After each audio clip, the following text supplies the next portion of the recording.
Children are great imitators. Kaya gano'n na lamang ang impluensya ng amang drug addict kay Dan. Panganay sa 3 magkakapatid si Dan, lumaki sila sa sirang pamilya. Drug addict yung tatay ko, drug addict yung mga pinsan ko, drug addict yung pamilyang kinalakihan ko. Then, nung 12 years old ako, doon ako nag-start mag-marijuana at saka mag-shabu. Nagtuloy-tuloy siya hanggang sa lumakas ng lumakas. Tapos naging halo-halo na yung drugs na tinitira ko, para maipakita ko dun sa father ko na ma-realize niya na yung anak niyang panganay tumitira na rin. Baka magising siya pag nakita niya na magiging pariwarato kung magtutuloy-tuloy. Pero hindi nangyari. Labis na naapektuhan ang pag-aaral ni Dan dahil sa pagkalulong ng ama sa droga. Tuluyan siyang tumigil sa pag-aaral nang mabuntis ang kasintahan. Dahil dito, pinanindigan ni Dan ang naging bunga na kanilang pagsasama nang pakasalan ang nobya. Subalit naging matabang naman ang pakikitungo ng parents-in-law sa kanya. Kaya ayaw sa akin nung in-laws ko, mga biyenan ko, kasi alam nila sa amin lugar na drug addict nga ako. Nung kinasal kami, pinutuloy yung sustento niya, buntis siya, kailangan kong magtrabaho din. Nagtinda ako ng french fries, squid balls, tsaka fish ball. Weekends, may time na bibiyahe naman ako ng jeep. Nagbago ang tingin ng mga biyenan ni Dan dahil sa ipinamalas na kasipagan. Para lalong umunlad ang kanilang kabuhayan, binigyan si Dan ng puhunan ng kanyang biyenan upang makapagsimula ng negosyo. Gusto kong itaguyod yung pamilya ko, na-inspire ako eh. So, natigilan ko yung drugs. Nakita ng biyenan ko yun. Pinahiram ako ng, I think, 200,000 or 300,000 sa capital that time. Malaki na yon. So, nakakapag-deliver na ako sa palengke ng 5 hanggang 10 baboy a day. Lakas, ang ganda. Yun na yung mga time na pasaglit-saglit nagdadrugs uli ako. Kaya yung pinahiram sa akin, naubos. Nabigyan pa ng pangalawang pagkakataon si Dan nang ipinasok siya ng kanyang father-in-law bilang civilian security sa isang palengke. Nagkaroon ng mandatory drug test sa lahat ng government agencies. Nung nag-positive ako doon, hindi na natiis ng wife ko. She decided na umuwi na sa kanila, sa mga biyenan ko. Dala yung mga anak ko. Pero may application na ako noon sa pagbabarko, no? Kasi nangangarap din ako makalayo. Nag-negative ako sa drug test para sa medical ko pasakay ng barko. Before ako umalis, kinausap ko yung biyenan ko. Sabi ko, ayusin ko yung buhay ko para sa asawa ko, para sa mga anak ko. Babalik po ako. Then, ayos kami. Lumakad ako for 8 years. Natuloy ang pagtatrabaho ni Dan sa barko. Sa kanyang huling sampa, nanganib ang kanyang buhay nang muntikan na siyang madakip kasama ang mga katrabaho ng mga pirata. Dahil sa naging karanasan, nagpasya si Dan na umuwi na lamang ng Pilipinas at maghanap ng trabaho. Ipinasok siya ng kanyang bayaw na may katungkulan sa gobyerno bilang real estate agent. Yung kinikita ko sa barko, kaya kong kitain ng isang transaction, more than that. So naging maganda yung buhay, dumami yung kakilala ko, yung connections. By the time na 2012 ang lakas ko na uminom, nagkaroon ako ng jet ski accident. Dahil lasing nga din ako. Hindi ko napansin, malaki na pala yung alon. Nag-backflip yung jet ski. Tumama yung manibela niya sa ribs ko. I have 3 fractured ribs that time. Ganun pa man, lalong lumakas ang kita ni Dan sa real estate. Iba't ibang babae ang naging gantimpala ni Dan sa sarili. Naging womanizer ako. Accidentally nakabuntis ako noong 2018. Nalaman ng wife ko. Pero kaya niya nalaman dahil problemado ako, lasing ako. I called the girl kasi nga namatay yung bata. Namatay sa tiyan. So inom ako ng inom, lagi akong lasing. Meron akong inatenan na birthday sa may bukid. So lasing na lasing ako. Tapos magulo yung isip ko, stress. Bigla na lang ako nag-collapse, no? I was trying to pee. Then una yung mukha ko, which is yun yung pumalong una. May mga batong nakatusok na malaki. Kung something mata ko pwedeng tamaan. Sa patuloy na pananalangin ng kanyang asawa at mga anak na nooy mga Kristiyano na, ay bumuti ang kalagayan ni Dan. Sa tulong ng payo ng mga pastor, muling nagkabalikan ng mag-asawa at nag-renew ng kanilang sumpaan. Ngunit nanatiling hirap si Dan na tuluyang talikuran ang pambababae. But after a few months, ito na naman ako, natukso na naman ako with a younger girl. Nagkaroon ako ng girlfriend na bata. So magulo yung buhay, lagi kaming away, bate. January 2020, nagpunta yung wife ko sa US to find herself. I was drunk. Tumawag ako doon sa girl.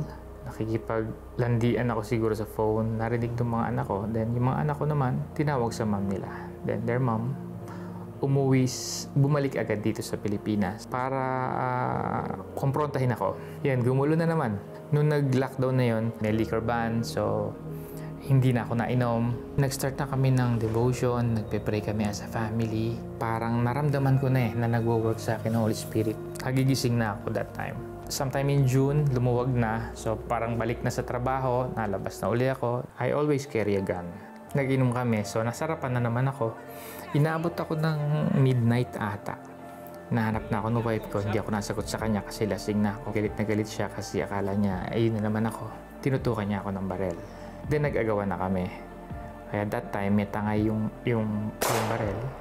Nakaputok siya. Doon ako nagising talaga. After that, naghiwalay kami ng wife ko uli. Ayaw niya na. So ako hindi ko alam kung saan ako pupunta. Inom dito, inom uli doon. Gulong-gulo at hindi malaman ang gagawin. Natagpuan ni Dan ang sarili nang siya'y mag-volunteer sa isang rehabilitation center kung saan siya ay kinatagpo ng Panginoon. Nung nandun ako, ang nasa isip ko lang is ayusin yung sarili ko. Kasi alam ko, ayaw na talaga ng wife ko Kaya nandun ako, ang hirap. Hindi madali ang buhay sa facility. So tiniis ko yon. Pero hinihintay ko yung 2 months na. After 2 months, ilalabas ako ng wife ko. Kaya lang, hindi nangyari. Galit ako kay Lord. Sabi ko, Lord, totoo ka ba talaga? Nakita ko na yung mali ko. Decided na akong ayusin yung buhay ko. I pray every day. Tunay na. The Holy Spirit speak. Nag-speak sa'yo habang kinakalma niya ako. Then pinapaliwanag niya sa akin. Doon ko na-realize how many times niya ako sinave. Tapos ako pa yung nagkakaganito. That time, pumasok sa akin yung 1 Peter 5:10 After ko mabasa siya na in His kindness, mga sufferings tayong pagdadaanan. Pero after that, ipuput niya tayo sa firm foundation. Doon ako nagsimula na nag-turn around yung mindset ko na bago. Matapos katagpuin si Dan ng Panginoon, tuluyan na siyang nagbago at nakabalik sa kanyang pamilya. Dahil sa naranasang pagkilos ng Panginoon, nagpasya si Dan na magtayo ng isang rehabilitation center. After ko ng program, nag-strive ako na magkaroon din ng facility. November 6, 2021, na-establish yung Bridges of Hope Imus or Bridges of Hope Cavite. Ang basis ko is yung faith ng mother ko. Just like me, my mom also go through dun sa katulad ng pinagdaanan ko. But nakita ko kung gaano siya pinatatag ni Lord. I stay because it's because of the Lord. He kept His promise to me. Whatever yung pagdaanan ko, pagdaanan namin, He is with me. His plan for me is good. Not to harm me, not to harm my family. Dahil sa kanyang mga pinagdaanan, natutunan ni Dan na bigyang halaga hindi lang ang kanyang buhay, kundi pati ang mga mahal niya sa buhay. Ngayon ay patuloy na naglilingkod si Dan sa gawain ng Panginoon kasama ang kanyang pamilya. Ngayon, masasabi ko na yung genuine happiness na hindi kayang bayaran ng salapi. Ang sarap ng buhay, hindi ko ipagpapalit yung buhay ko ngayon sa mga naging buhay namin dati. Sobra, hindi ko ma-explain Sobrang saya na kasama mo ang Panginoon sa buhay mo. Because of 1 Peter 5:10, in His kindness, I suffered, I feel pain, pero after that, ni-restore ako ni Lord. He restored me and He puts me in a firm foundation. Wow. You know, Peter, you could see in the journey of Dan how on several turning points, he would always want to change. He would always want to make things right, pero hindi niya kaya. And I think it's because he was doing it on his own, no? That's so true. I mean, his journey was also Joy's journey. Can you imagine the frustration and rock bottom that Dan hit? You would think that eto na, magbabago na. And at every point of his turn, you could see the mercy and the kindness of God. Parang paulit-ulit na naman, babalik ka sa, parang when is this going to end? And yet, the mercy of God goes on. Kasi walang limit yun. Yun ang amazing love ni Lord Felici sa mga sinners, no?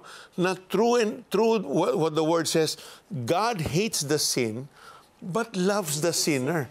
And Dan experienced that love that is immeasurable. Even through his family, remember? Yeah. Because Joy was praying. Talaga. Yeah. And I also salute Joy because in spite of the, sige na, magbabago na ako. And paulit-ulit na kasalanan ni Dan, iba't ibang klaseng bisyo, she kept on. And she was willing to forgive. That's the power of forgiveness at work also, no, in their marriage. So perhaps, you know, you see your sinfulness, you see your errors, you see your mistakes. Siguro it cannot come close to what Dan did. And God chose to forgive him when he finally got to that point where he says, Lord, eto na, nafe-feel ko na, magbabago na talaga ako. When he made the decision, God forgave him. So whatever is your situation, if God can change Dan, he can surely change you. So all it takes is a simple prayer, acknowledging our sinfulness before God. And right this very moment, he will live and reign in your hearts. If you're willing to do that, then pray this prayer with us. Just say, Dear Jesus, I come to you at the beginning of this new year because gusto ko na talaga magbago, Lord, at hindi ko kaya. Paulit-ulit yung kasalanan ko. I make up my mind and I say, ayoko na, and then I'm right back where I started. My sinfulness is all over me again. But Lord, I want a new life. I want a change in my life. And so I choose now to humble myself. And I come to you and ask for your forgiveness. Will you forgive me, Lord, one more time? As I approach you, knowing your sacrifice on the cross, knowing that on the cross you gave your very life, you shed your blood for the forgiveness of my sins. So Lord, this moment I invite you, Jesus, to come into my life, to be my Lord, to be my Savior, to be the God that will change me from the inside out. Starting today, Lord, I will follow you. Starting today, Lord, I commit my life into your hands. Would you come and bring out the plans and purposes that you have ordained for my life? I want to live out those plans, Lord. Thank you for loving me unconditionally, Lord. Thank you for saving me, and thank you for giving me this one more chance. I pray this prayer from my heart in the name of Jesus. Amen and amen. Panginoong Jesus, natanggap ko po kayo na aking Panginoon at tagapagligtas. Sumabay ka ba sa panalangin upang tanggapin si Jesus? Narito ang CBN Asia Prayer Center para sa iyo 24/7 upang tulungan kang magsimula ng panibagong buhay na punong-puno ng pag-asa, kapayapaan at tagumpay. Just text YES, your name and location o mag-chat sa The 700 Club Asia Facebook Messenger. No matter how insurmountable your challenges have become, you can come to God for strength and wisdom. He is faithful to give you the grace that you will need to overcome life's trials. Seek His Word and put your faith in His promises. Call our 24/7 prayer center so our trained prayer counselors can pray for you and give you sound advice from the Bible. The number is on your screen. Sa mga kababayan nating nakatira sa ibang bansa, maaari kang humingi ng panalangin at payo mula sa mga trained prayer counselors sa pamamagitan ng Facebook Messenger. I-type lamang ang keywords, The 700 Club Asia. You can also get updates on the latest events of CBN Asia by following us on our social media accounts on Facebook, Instagram, and X, formerly Twitter, by typing the keywords The 700 Club Asia. Get yourself equipped with biblical lessons that are taught from the videos posted on the 700 Club Asia Facebook page. Various topics on issues about relationships, finances, personal development, health, and other crucial life concerns are tackled by your host and guests. You can also post your reactions and even questions on the comment section. Pwede niyong balikan ang mga episodes at kwento sa The 700 Club Asia na nagbigay sa inyo ng pag-asa at kapayapaan sa YouTube channel nito. Magagamit din ang mga inspirational write-ups sa cbnasia.org sa iyong pag-aaral ng salita ng Diyos at prayer time. We also have the Tanglao app, which you can easily use as you start your day. Download it for free from Google Play Store, iOS, Spotify, and Apple Podcasts. Meanwhile, Operation Blessing is currently in Israel to extend relief assistance to the affected individuals and families of the war between Israel and the terrorist group Hamas. Regardless of religion and citizenship, Operation Blessing is always ready and committed to help no matter how big and urgent the need. Our kababayans there felt God's comfort through Operation Blessing. Our correspondent Chris Clapano has the full story.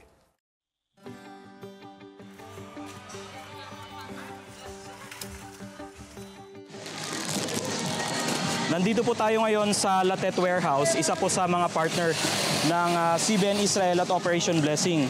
At kasalukuyan po tayo nagre-repack ng nasa mahigit 1,000 po na food bags at hygiene kits. At ito po ay bibigay natin sa mga internally displaced families at sa mga pamilya po na hindi makaalis sa kanilang bahay. So ito po, patuloy po ang Operation Blessing at CBN Israel sa pagbibigay serbisyo po sa mga naapektuhan at patuloy na naapektuhan ng giyera dito sa Israel at Hamas. Katuwang ang ating partners, naglilibot ang Operation Blessing sa iba't ibang komunidad, lalo na sa southern at northern Israel, kahit paminsan ay may mga nakakapasok pa ring rockets.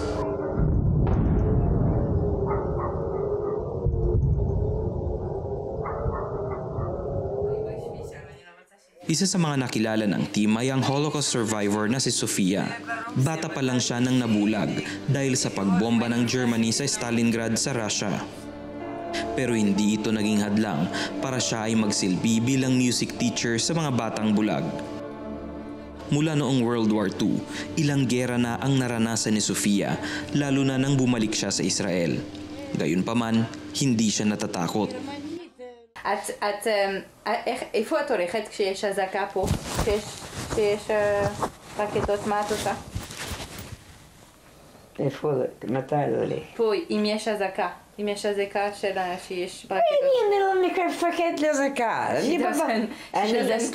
Na-surprise ako kasi for a blind person na walang kasama at isa pang Holocaust survivor na matanda na, it was amazing na nakakayanan niya. No? And I think dun sa mga naranasan niya, because she was young, no, as she narrated her story, of course mahirap para sa kanya kasi lumaki na siya ng bulag. Alam ko nakatulong yung love niya for music sa pag-cope up niya sa situation niya bilang isang survivor.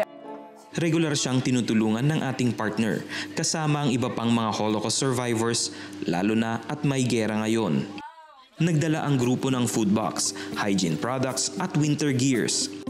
Maliban sa pag-abot sa mga Israeli communities, tumutulong din ang Operation Blessing sa mga Filipino migrant workers at iba pang mga lahi. Lahat ng ito ay nagiging posible dahil sa inyong tuloy-tuloy na pagsuporta.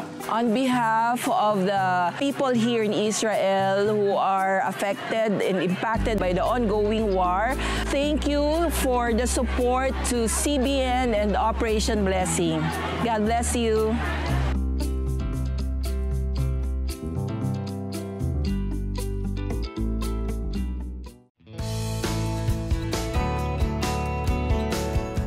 Magdodonate ako sa CBN Asia. Oh, bait naman. Sige. Type mo cbnasia.org/give. CBN Asia.org/give. Yan. Okay pa. Oh, kaya mo na yan. Madali na yan. Ano? Ito na. Tulungan niyo po. Ang dami pong itatype eh. Tapos 4 lang yung daliri ko. Tapos ang dami pang hihinging details. Iba na eh. Ay, iba na. Iba na po. Icons na oh. Opo. Nagbago na yan ang ito. Kaya ko na na po to. Sige. Excuse kayo rito. Ako na po dito. Relax na po yan. Yan. Pagkatapos ko, Kuya Roderick, ikaw naman po mag-donate, ha? Ikaw nga po, 5 daliri mo, di ka nag-donate eh. Anong hindi? Kaka-donate ko lang sa cellphone. Sobrang dali na pala. Ano pa hinihintay natin? Donate na!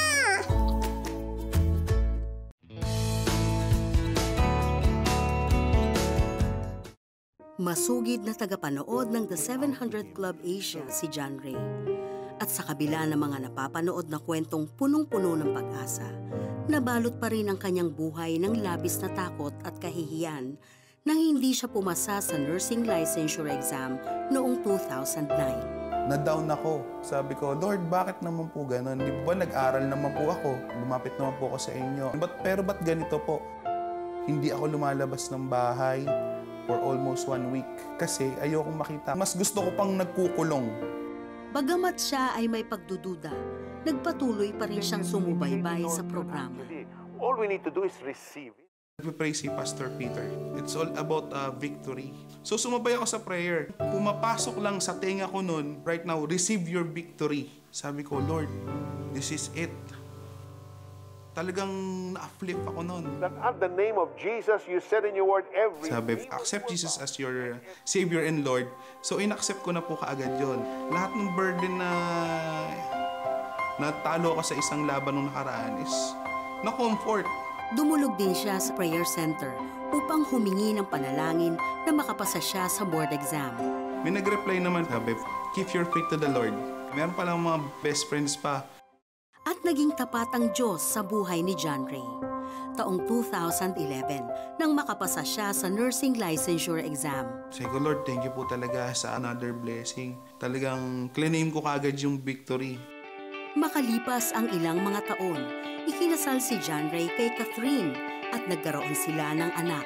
Ngunit, dumating na naman ang isa pang unos. Ito po yung time na nagkasakit po yung anak ko. Nilagnat po siya, meron po siyang pneumonia noon. Ngayon po, lumaki naman po yung tiyan. Dahil dito, kinailangan siyang kabitan ng nasogastric tube para siya ay makakain at ng oxygen tube para makatulong sa kanyang paghinga.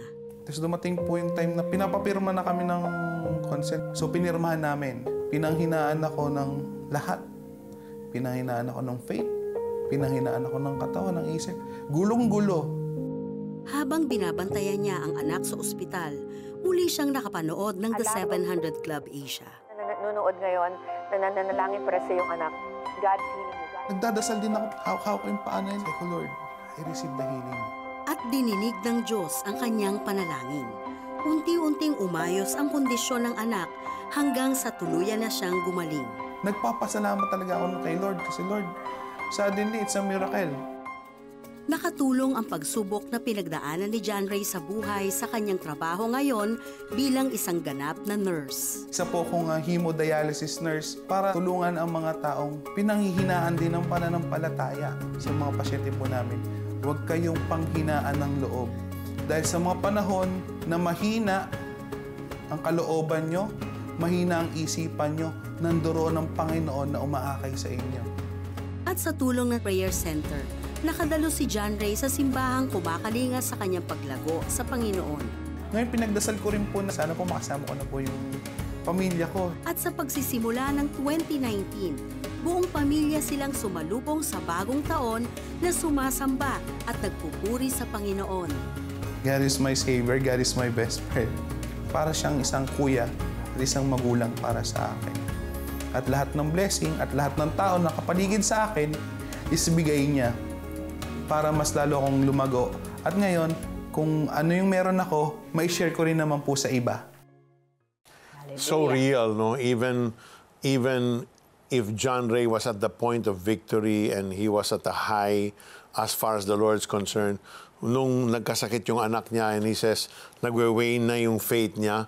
But I'm reminded of that verse that says, even when we are faithless, God still remains faithful to His word, to His promises. Kaya nga pinagaling niya at nakita niya yung miracle ng Panginoon. Yes. And you know, our wonder-working God is so willing, to touch your life at this very moment, because He is a faithful God. Let's pray, let's pray.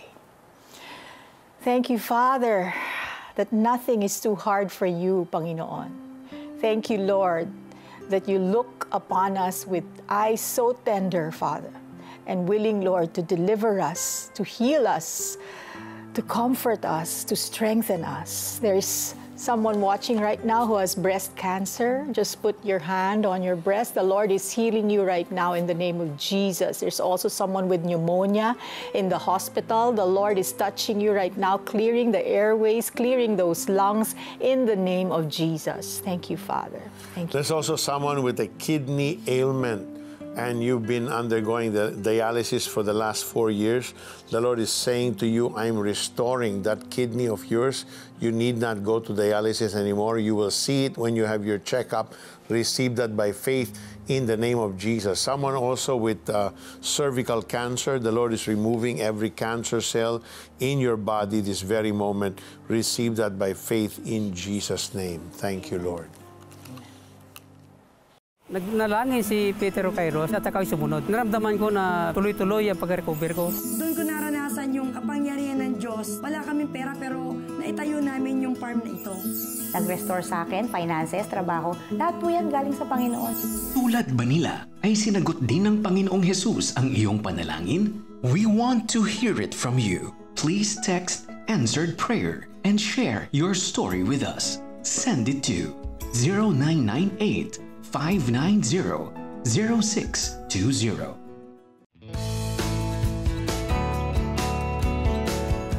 Being rich is beyond money and material wealth. To be rich is to be able to give freely and unconditionally. Get the keys to real fulfillment through the power of giving in an exclusive audio teaching by Peter Kairos. Real joy for any amount you choose to donate. You are giving because your heart is blessed, so you can always trust God to meet all your needs. Be a CBN Asia partner today.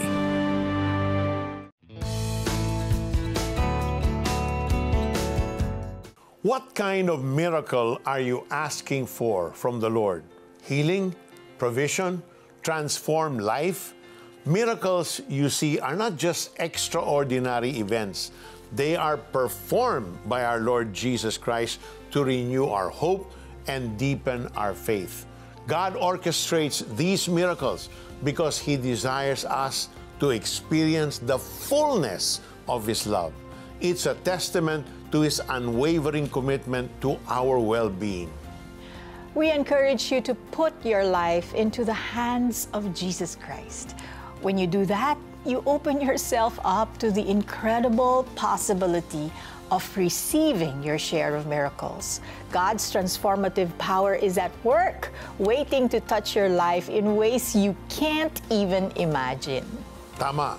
And as we eagerly anticipate the miracles that the Lord has in store for us, let's remember the words of the Apostle Paul found in 1 Thessalonians chapter 5, verses 16 to 18. Rejoice always, pray without ceasing, give thanks in all circumstances, for this is the will of God in Christ Jesus for you. Keep the faith, brothers and sisters. Remember, God's love is working miracles in your life right now.